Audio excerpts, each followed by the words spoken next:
Bonjour à tous, bienvenue dans la vidéo sur le passage de Vénus en Sagittaire. C'est un peu intense en ce moment, vous avez beaucoup de vidéos, hein, il y a les fêtes et je profite de ce temps pour envoyer 2024, mais il faut quand même garder un petit peu l'œil sur les passages importants et notamment cette petite Vénus qui arrive en Sagittaire et qui va nous amener quelques petits cadeaux. Alors, comme je dis, eh bien, dans les périodes qui sont un peu tendues, dans les périodes qui sont difficiles, quand j'ai un moment de plaisir, quand j'ai un moment agréable, il faut que j'en profite. Et c'est le but un petit peu de ces vidéos, eh bien, c'est de apaiser le climat qui reste quand même un petit peu lourd avec cette approche de Pluton, Pluton Verseau qui va créer de l'anxiété.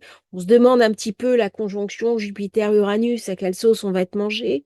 Bon, il y a le passage aussi Uranus-Algol, enfin, il y a plein de choses. Et là, Vénus-Sagittaire, pour les fêtes, c'est une très belle nouvelle. Elle est enthousiaste, elle aime voyager. Avec Jupiter, elle s'entend très bien. Ça ramène de la chance, ça donne quoi?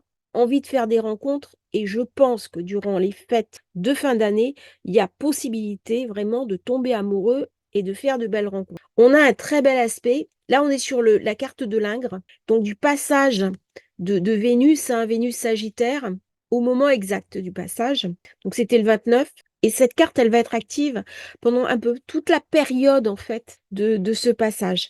Donc, elle recevra un très bel aspect de la Lune. C'est magnifique, hein. On va se sentir féminine, on va être belle, on va aller chez le coiffeur, chez l'esthéticienne, on va prendre soin de soi. Pareil pour les hommes, hein, c'est pas réservé aux femmes. On a envie de se faire plaisir, de se gâter. On a envie de belles choses. Moi-même, je pars en voyage. Je vais dans un très bel endroit. Nous avons la chance depuis Malte d'avoir des billets d'avion vraiment pas chers. Et je pars à Vienne. Je pars passer 3 jours pour me reposer parce que 2023 a été très intense au niveau travail. J'ai pas beaucoup décompressé. Par contre, je pars avec mon ordinateur. Je resterai en contact. Voilà. Donc, je finis la parenthèse. Donc, Vénus-Neptune, pareil, elle est romantique. On a envie de s'émerveiller, on a envie de belles choses, on a envie de partager des beaux instants. Profitez-en. C'est le moment d'aller visiter des musées, c'est le moment de s'émerveiller, c'est le moment d'aller en forêt, c'est le moment de voir le monde à travers un beau regard. C'est un beau passage. Elle reçoit un magnifique aspect de Pluton. Là, ça tombe bien. C'est-à-dire, je tombe amoureux, mais en même temps, je peux concrétiser. Il y a beaucoup de sensualité, voire même une sexualité assez puissante.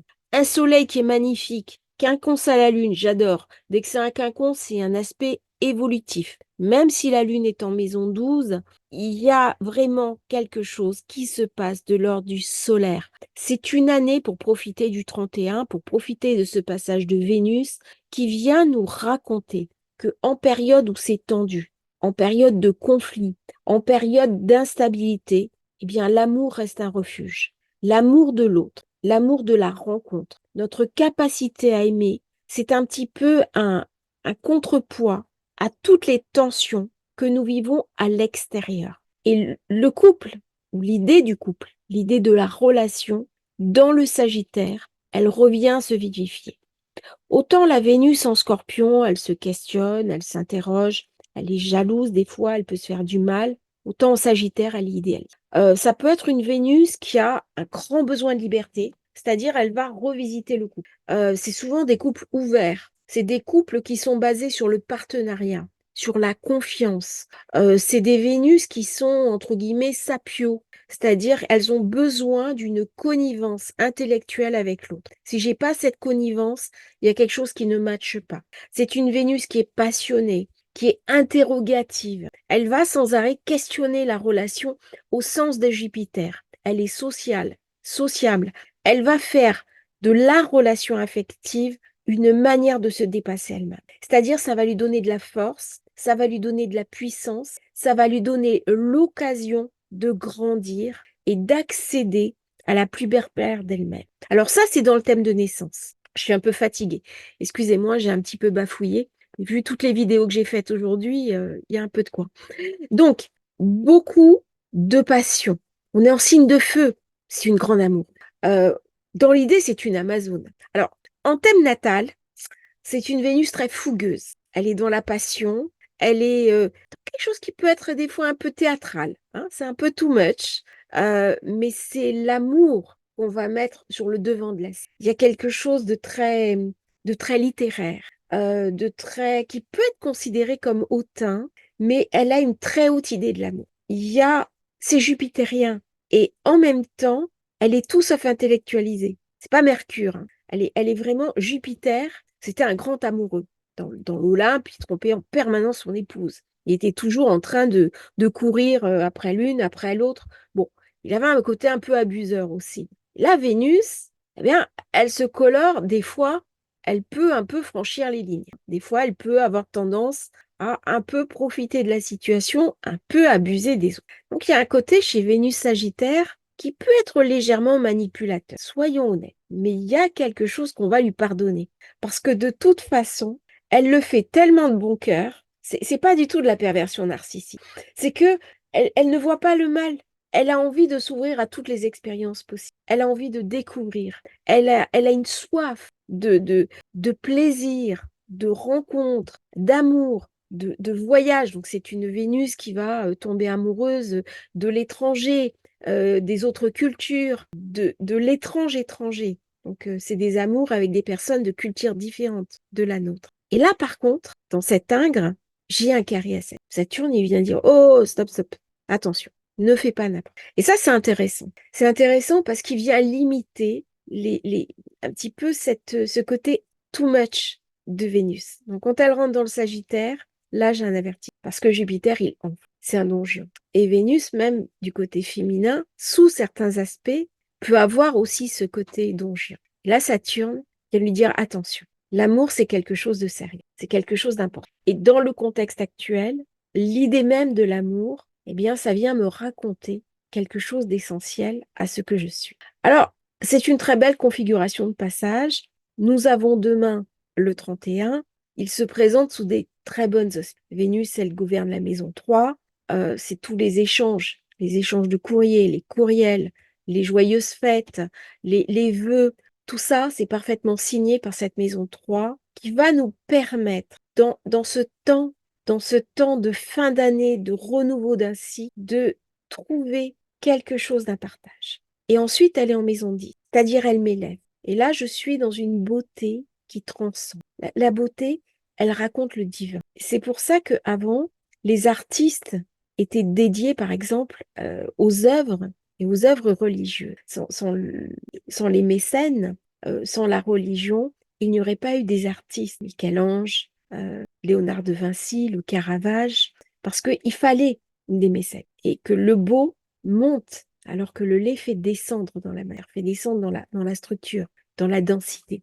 Le beau élève l'âme. Bon, après, avec le Caravage, ça a un peu dévié. Il a fui aussi, hein, l'Église. Il est venu à Malte se réfugier, trouver refuge auprès des chevaliers de Saint-Jean, parce qu'il était poursuivi par l'Église. Mais il reste une œuvre immense. Et je parle du Caravage, et en fait, je suis allée voir son thème, et il était Balance. Voilà. Donc, cette élévation de l'âme, elle passe par Vénus. C'est ce qu'elle vient me raconter aussi en Sagittaire, dans la maison 9. Je suis dans la maison des arts, mais pas des arts comme je peux les rencontrer, notamment dans le taureau ou dans la balance. Je suis sur un art qui va élever l'esprit, qui demande des études. Je pense notamment à certains exercices qui demandent de très longs apprentissages au niveau artiste. Vénus en Sagittaire, elle vient me parler de technicité, d'études nécessaires pour la maîtrise d'un art. Donc il y a quelque chose de très grand, quelque chose de l'académie. On n'est pas dans un art qui est transgressif, par exemple avec les impressionnistes. On est dans un art académique, c'est-à-dire avant, les artistes devaient être reconnus par leur père et à leur tour, ils enseignaient. On voit bien à Florence, hein, la ville de Florence, hein, l'académie. D'ailleurs, il y a un quartier que j'aime beaucoup, j'aime bien résider, qui s'appelle l'académie. Et là, il y avait les étudiants qui venaient apprendre. Il y avait notamment les jeunes filles de bonne famille, les jeunes filles nobles qui venaient apprendre le dessin. Et ça faisait partie des choses que la bonne éducation voulait qu'elles maîtrisent. Que les femmes faisaient de l'aquarelle. Lui, il était réservé aux hommes. C'était très codifié en fait. On a l'impression maintenant, n'importe qui peut aller acheter une boîte de couleurs dans une boutique. C'était pas comme ça avant. Avant, il y avait une scission entre les femmes qui peignaient à l'aquarelle et les hommes à l'huile. Et d'ailleurs, c'est un peu compliqué. Mon père était peintre et il n'acceptait pas l'idée que je puisse peindre avec de l'huile. Et d'ailleurs, il ne l'a jamais su. Et il ne m'a jamais appris à peindre, qui a été un de mes grands regrets. J'en parle parce que j'ai Vénus en Sagittaire. Donc, vous comprenez un petit peu pourquoi je suis un petit peu fébrile à faire cette position-là. Donc, Vénus en Sagittaire, elle est très idéaliste, mais elle n'a pas une vision idéaliste de la relation telle qu'elle peut l'avoir en balance.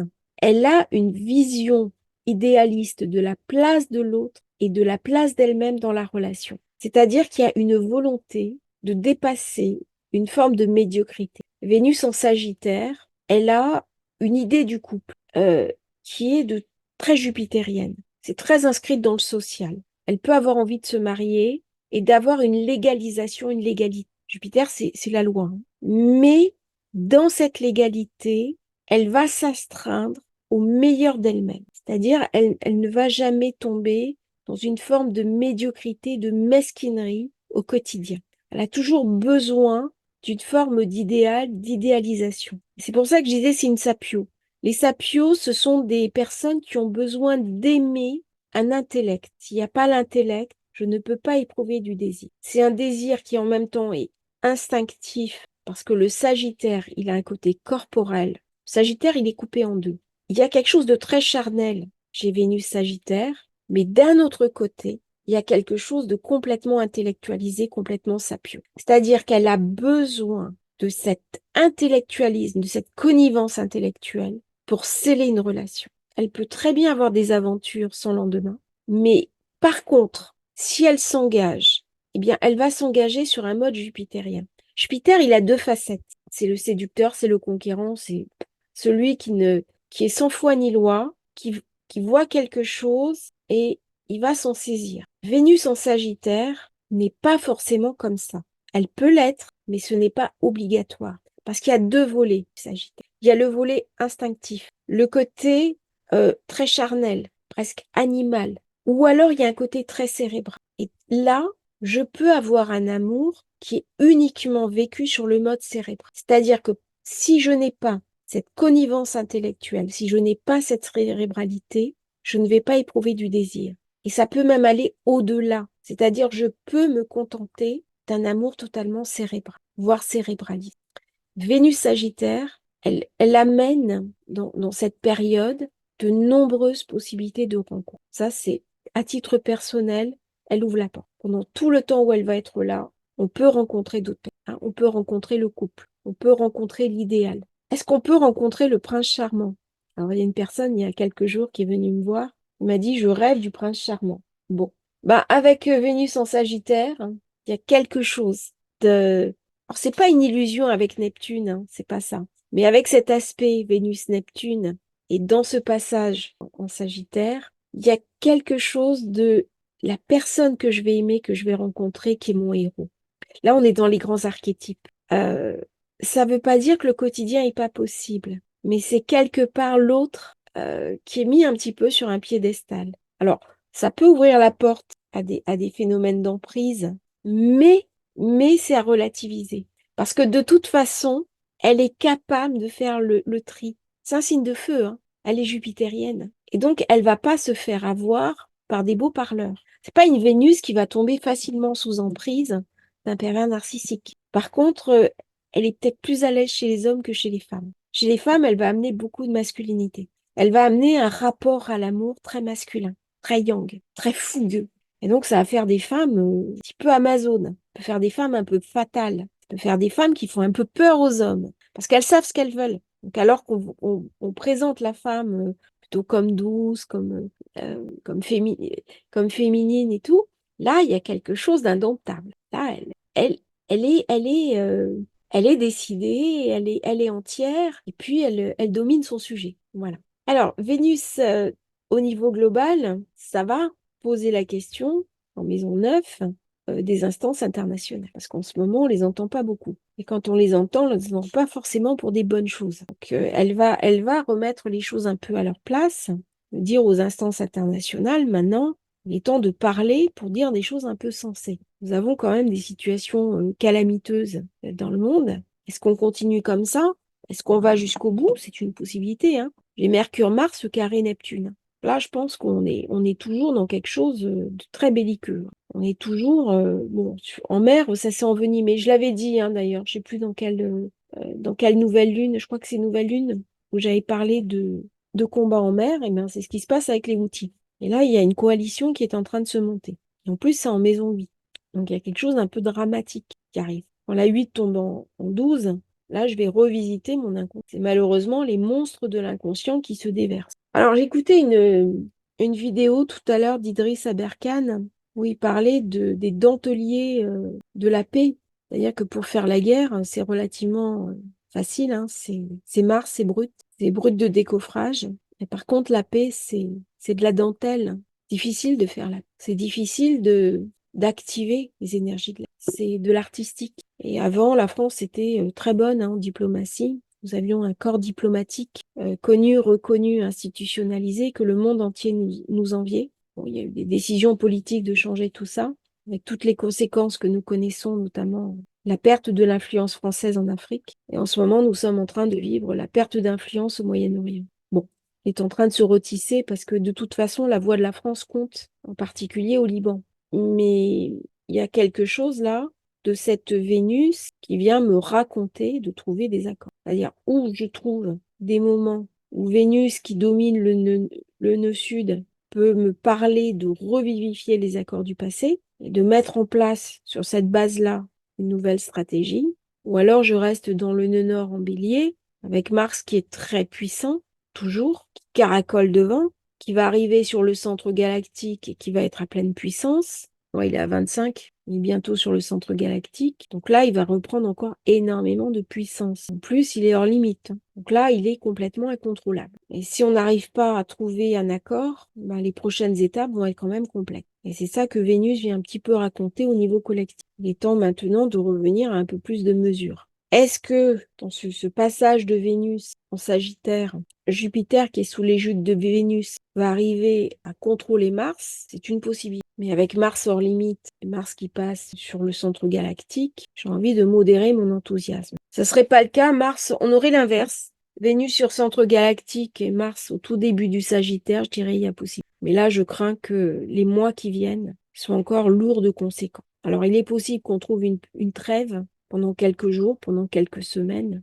mais ça sera une parenthèse. Je crains que Vénus, elle ait quand même du mal à contrôler. Tant Jupiter, il envoie un très bel aspect. Il envoie un très très bel aspect. D'autant qu'il est lui-même sextile à Saturne. Donc, l'avenir dira, dans les semaines qui viennent, si cette impossible paix a pu se faire. Il y a une fenêtre. J'aurais dit, il y a toujours des fenêtres. Là, tant que Vénus est dans le Sagittaire, il y a une fenêtre pour la paix. Par contre, c'est vrai que si je regarde la Lune, bah, elle ne vient pas me parler de paix. Avec le carré Jupiter, le carré Uranus, je crains qu'elle vienne compromettre un petit peu les accords. On voit bien deux blocs, hein, qui s'affrontent. Mais ça, c'est au niveau global. Au niveau de Vénus, bah, c'est le moment de profiter un petit peu de ce temps de plaisir, de ce temps de réjouissance, de ce temps de bonheur. Penser à soi. J'ai envie de dire être un petit peu égoïste parce que le monde est dur. La vie en dehors est difficile. Nous traversons tous des épreuves.